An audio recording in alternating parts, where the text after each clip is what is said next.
Ontario. Thank you. Thank you, Mr. Speaker. My question is for the government representative in the Senate.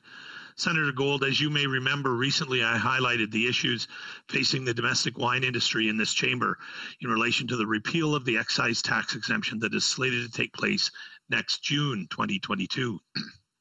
The return of the excise tax could have a devastating impact on local grape growers and winemakers in Ontario, British Columbia, Quebec, and Nova Scotia.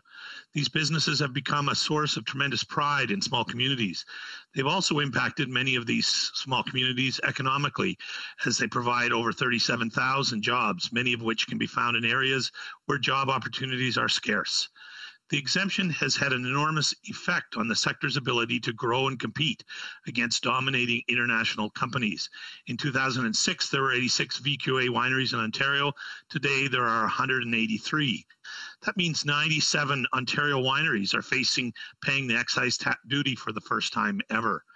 During an already difficult year, small and medium-scale operations are struggling to survive as we navigate the ongoing pandemic and are deeply concerned about the impending changes to the excise tax exemption, which could affect their ability to survive. Without an effective replacement program that specifically focuses on 100% Canadian-produced wine, Canada is at risk of losing these small businesses that have become crucial engines of our local economies. While going without a replacement program would be devastating, implementing one that gives the dominating international companies back-end access to Canadian tax dollars would defeat the purpose of creating a replacement program in the first place. With the hopes of receiving a more fulsome response, Senator Gold, I did provide you this question in advance. So now I ask, on behalf of those business owners, will the government create a trade-safe excise tax replacement program that focuses specifically on supporting 100% Canadian-produced wine? Senator Gold.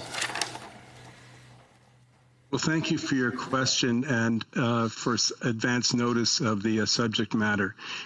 As senators may appreciate, the origin of the dilemma and challenge is rooted in Australia's complaint to the World Trade Organization regarding federal and provincial measures allegedly inconsistent with the GATT, the General Agreement on Tariffs and Trade, which dates back, as you know, some many decades now. The government has worked closely with provinces and, of course, with the industry to to develop an agreement which settled many aspects of this challenge.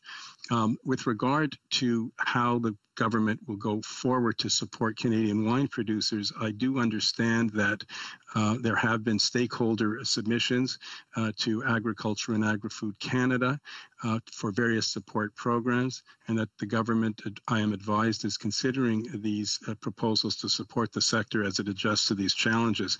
The government hears the industry's concern about the uncertainty, will continue to work with stakeholders. I do not have a specific answer to your question. The government is considering all options to support this important industry. Black, Ontario, did you have a supplementary question? No, thank you, Speaker.